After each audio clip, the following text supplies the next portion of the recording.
So at this time, if it's okay with you, maybe what we'll do is, I guess, open it up to questions from the folks here, and we'll see if you have some good answers. All right, so question and answer time. Who has would like to get us started? Okay, I'll get started. So, so you said that God is calling on you to do something, and how do you know that's what God is calling you? You know, I mean, you know, sometimes we're being taught that sometimes we might have hallucinations. I was wondering, does that mean that Jeffrey, we're losing you to Thailand?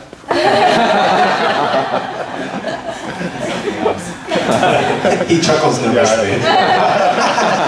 Dr. Mary, thank you so much for being here with us and for sharing the word and also for sharing your life. I have a question and hope that you might have a word of encouragement for anxious parents who live here in the Bay Area, like myself and my wife, who have children who are growing up here, and one of the biggest anxieties for ministry here in the Bay Area is what will happen to our children given the high cost of living here in the Bay Area. How can we integrate that with our sense of calling and letting our children, if they're called, to go into mission or ministry? So do you have any thoughts about how you can encourage anxious families here who want their children to live in security, but also know that God may not have that as their purpose? Yeah, that's a difficult one, isn't it? You know, I think for me there the key is, you know, what is your security? And if you're looking for financial security, God hasn't necessarily promised that, but He's promised you security. You can be sure of that. And looking back to my life and the way we have served, God has intervened at times when we thought it was absolutely impossible. And when we had absolutely no money, God stepped in miraculously at the last minute. And so, as a fourth generation missionary, and I can tell you now we have no house, when I was studying in medicine, the last thing I wanted was any bridges. When I wanted to go to the mission field, I didn't want a house, I didn't want a car, I didn't want any debts, so that I was tied back. And yet I have had no regrets. The Lord has provided not BMWs or Mercedes-Benzes, but the Lord has provided at every instance so that we have never been without. And through miraculous ways as well. We were staying with our parents one time back in home assignment, or the time we were on the field to go home to talk to our home churches. We were staying with my parents initially, first 2 or 3 months, and we were looking for a house to move to. The houses in that area were a little bit expensive. We couldn't afford even the rent to stay in it. And then, while we were waiting, what happened was that I had been overseas for like 8 or 10 years by this time. No, maybe about 6, and we'd come back. And my parents said, look, we feel this is the right house for you to go to. But we said, it's a 5-bedroom house. There's no way we can afford this. And the day that we were deciding it, there was a letter came in from the Inland Revenue. Is that what you call it here? Your tax revenue? Internal revenue. Internal revenue. IRS. We call them IRS for short. Yeah. We get it. You get it. And I first thought, oh, it's a bill. But actually, when I had left for the mission field, I had overpaid in tax. I didn't know it. And 6 years later, they'd been looking for me for 6 years. But I'd been overseas. Well, when I came home, I started using this address, my parents' address, and so they got a hold of my address. And then after 3 months, just as we were about to move into this house, a letter came in, opened it up, and it's a check for revenue that I had overpaid 6 years ago. And it was the exact amount that we needed for the rent of this house for the time that we were home. You know, God stepped in. And just miracle after miracle. And I would say the security I want is a God who has got everything, who has at a click of a finger. He provides for everything.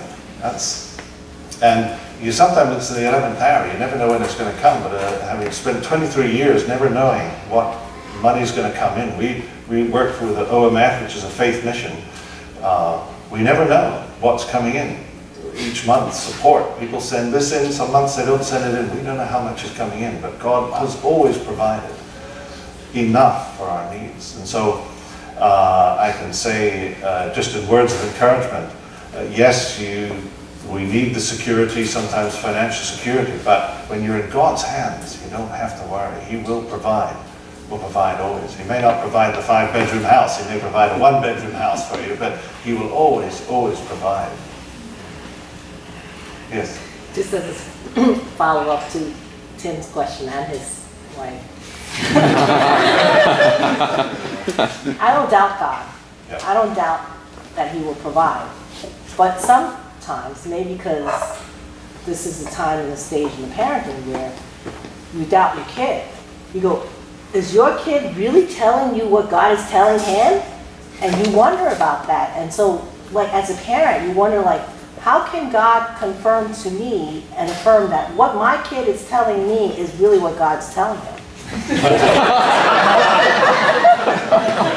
I don't doubt God, but I doubt my kid. Yeah, that's you know, in the end, it's God calling them and not you, the parents. But it is an important factor. We want our parents to be sure that God is calling us. And I would say, you know, my parents never questioned my calling to go to the mission field, probably because they had gone through it and were delighted as well. So it wasn't a problem for them. So I don't necessarily have the same experience that you're going through. I have my kids. My eldest is now 17, final year in 12th grade. She's a senior at high school in Thailand. I have never doubted that as long as my child trusts God, that God will lead them. And it may be, you know, I'd love my kids to become doctors. But they have seen me, I do 24/7. One of my sons, he's got a great appetite. He loves eating. And, but I would go to work in the morning and have the lunch would be in a little bag to eat. And at 5 o'clock at night, I'd come back, the lunch bag was still full. I hadn't had time to eat it. Just because so many patients, you couldn't stop. There was just no time, or you had a coffee instead. And this would happen on a frequent basis. And my son there, so he loves his food. And he said, I don't want to be a doctor. And my other son, he loves his sleep. And I'd get called, you know, we'd be reading, having prayers together in an evening as a family, and I'd get a call and say, get into the hospital, somebody's hemorrhaging, or somebody's being shot, or something, you know, a baby needs delivered, can't get it, you need to operate. And I'd get called in, and then in the morning, he'd find out that I was up till 2 or 3 a.m. And he, you know, my 2 sons have said, you know, I don't want to be a doctor. It's too hard work. And they've seen what I do, and they said, no, it's too much hard work. We don't want it. And to me, I'm really, you know, I'd love one of my kids to take on medicine because it's such a great profession. They probably won't, but I have to trust God that God has something better for them, that He will use them. So I'm not sure I've answered your question, other than, you know, I think as parents we have to trust our children, and as long as they love the Lord and put Him first, and it says, love the Lord your God with the whole strength, soul, mind, and body, and your neighbor as yourself. You know, if they've got that in order, and they've said, parents, mom, dad, I love the Lord and I want to serve Him, I think that's the greatest thing, the only thing that we can know. If the Lord's in charge, it's better than anything we can do to look after them. The time running short, but question is, I want to know what would be, you think, the most urgent need for your hospital now, other than, you know, we can pray for you and your staff and your patients. And secondly, if people in the Silicon Valley would like to get involved with the ministry, how can we be part of that? You know, right. Probably our most important need at the moment is staff. Really, because there's only 2 doctors there, myself, the surgeon, and another Burmese doctor who does the medical side. I do everything, of course. We have to see psychiatric patients, as well as deliver babies, plus operate. So we have to do everything. We're on 24/7. It's very difficult for us to take holiday, time off. Even now, we have a volunteer who's there helping out at the moment, and they're not a surgeon. There's no surgeon while I'm here for these 8-9 days. I will go home, as every time I leave, I will go home, and there will probably be 1 or 2, if not 3 people that will have died because there was no surgeon there to operate. So it weighs heavily on me trying to get away. And so one of our major needs would be staffing, even short term, so that somebody can come so that I can get away just for a break, or my colleague can get away for a break, just fill in for 2-3 weeks. So that's very important. But just to cover that we have so many patients, just having another doctor or even more nurses would just help us to be able to offer good care.